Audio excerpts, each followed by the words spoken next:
So it's everybody's favorite time. Workout's finished, time to cool down and stretch out the body. I'm going to run from the ground up really with these muscles. So we're starting with the calves into a an elevated push-up position, hips up.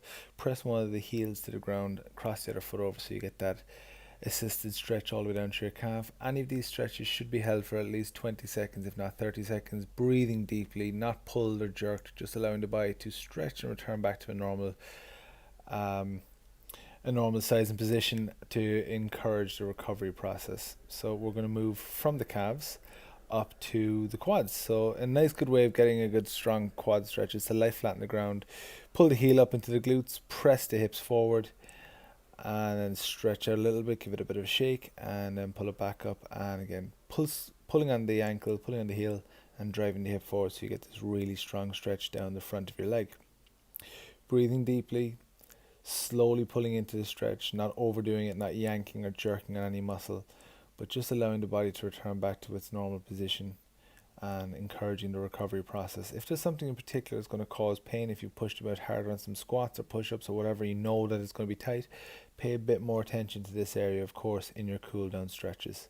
I'm going to run through a couple of these, so feel free if you want to pause this video, stop and stretch out and really explore what needs to happen on that muscle group or specific muscle. So here we're going to be working on the glutes, bit of a low back stretch as well. Cross one heel over onto your knee, put the hands down and pull the back of the hamstring, so you pull both knees up towards the chest. Keep your upper body pinned to the ground and you'll feel this stretch run down the outside of your hip and down into your low back. So grabbing on that hamstring, resting the head back, pulling on the knees so you get that good external rotation on the hip and pull down through your glutes. Sitting up tall, pulling the soles of the feet in together. I usually say palms of the feet for some reason. Soles of the feet in together, sitting up tall, leave gravity, just pull on the inside of your legs. If you want to give a bit of an assist, by all means press down on the elbows. Don't press too hard, you don't want to overdo this. Small muscles in there, the hip adductors.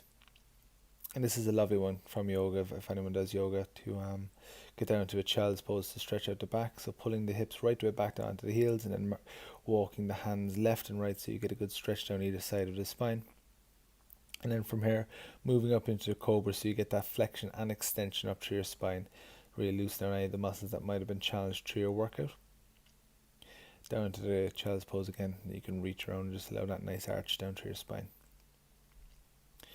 So take it at your own pace. There's no specific targets or anything for the cool down, but making sure you pay attention to any of the muscles that might have been overexerted. Combine this with a bit of light cardio or some foam rolling to get a full body start the recovery process. And this can be done on off days as well if you want to just tack this onto some mobility and stretching sessions. So here we're working on the shoulders and the arms, pressing on the elbow so you get a good stretch across your upper back. Then grabbing the elbow and reaching the hand down in between the shoulder blades to get a really good stretch down for your triceps. So a full body cool down to be done after a training session, whenever you feel like you just want to add an extra bit of stretching into your day. This is really good for the hamstrings as well. The hurdler stretch, you would have seen this in one of our warm-ups. But driving one foot into the heel, stretching down, and that should target every muscle of your body to make sure they're nice and recovered, ready for the next day.